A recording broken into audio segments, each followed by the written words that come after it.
Hi, I'm Kristin, a librarian here at Massanutten Regional Library, and for this month's adult craft we are going to make citronella candles to help you enjoy your outside time and keep the bugs away.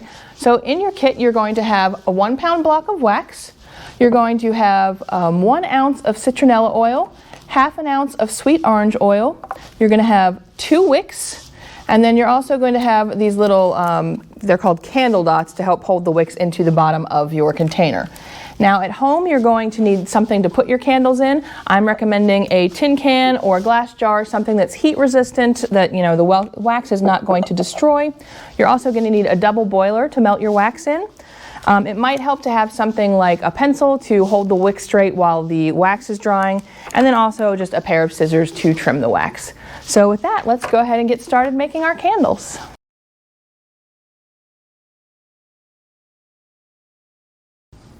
Okay, the first thing we want to do is take our little candle dots, peel off the backing, and stick it to the bottom of the wick tab here. Make sure you press it firmly because you want it to hold on to the wick when you pour the wax in, which is going to be hot and it's going to want to loosen it up if it can. So the tighter you put it on there, the better. So go ahead and get this second one on here. Then once you've got those secure on there, you're just going to peel off the other side of the backing and put it down into the bottom of your can or jar as centered as you can. You might actually want to take your pencil at this point and use it to kind of press it down. Make sure it's in there nice and firmly. That sounds good. Let's go ahead and do the other one. Oh, take the backing off first. I promise I know what I'm doing, I think. And then just press that down in the bottom nice and firmly. That one's not wanting to stick as well, so I want to give it a nice, good push. All right. Whoop. Okay, now that we have our wicks ready, let's go ahead and melt our wax. I'm going to go ahead and show you, if you've never used a double boiler before, you're going to fill the bottom section here with water, and then put the top section on top. Put your wax in, and just heat this over medium heat until the wax is completely melted. Okay, through the magic of television, we have melted our wax here. Remember, we did it over medium heat until it was all melted. You want to give it a minute or two to cool, just so you don't, burn yourself to death or anything. And then you're going to go ahead and pour in your essential oils.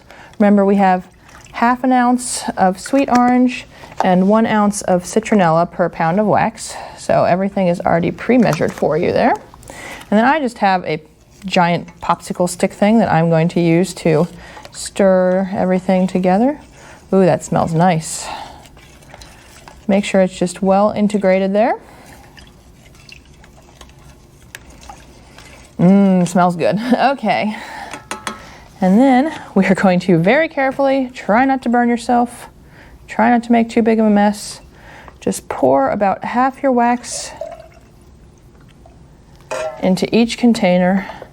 I'm testing out 2 different containers. It looks like this would probably fit all in 1 container. So I'm just going to make 2 smaller candles here. All right, sorry to block you there. And then, like I said, you're going to want to make sure that your wick stands up straight while it's curing. So you can use a pencil to sort of kind of bend it over. That'll help it stand up, and that way you'll keep it in the middle of your, do this carefully here. All right, whoop, there we go. And then you're just going to want to let those cure for about 48 hours before you use them. And when you go to use them, you want to trim the wick down to about 1/4 inch with your scissors. Just put them in there and give it a little cut. But like I said, first we want to let them cure. Okay, once you've allowed your candles to cure for 48 hours, you should be ready to go ahead and take your pencils out and trim your wicks. I think they are looking pretty good here. Let's see if I can get in here. I'm at a little strange angle. Probably not the best pair of scissors, but you're going to try and trim it at about 1/4 inch, or pretend to. Let's see here.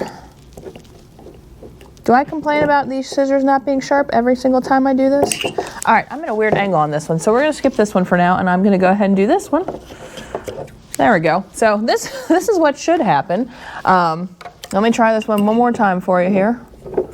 All right, there we go. At least it's out of the way. This is way too long of a wick, but it's gonna work for right now. Anyway, so once you've finished with your candles, like this is a little plain looking, although it has a nice rustic look for outside. You can always wrap some burlap around this, maybe some twine, a piece of ribbon around the neck of the jar might look good, but as you can see, these are nice, simple candles. Of all of the things that I have learned to teach you, I think this was the most surprisingly easy. I thought it was gonna be really complicated, so I'm excited how well that these turned out, and I hope that you have fun making them too. Keep the bugs away this summer, and until next time, happy crafting.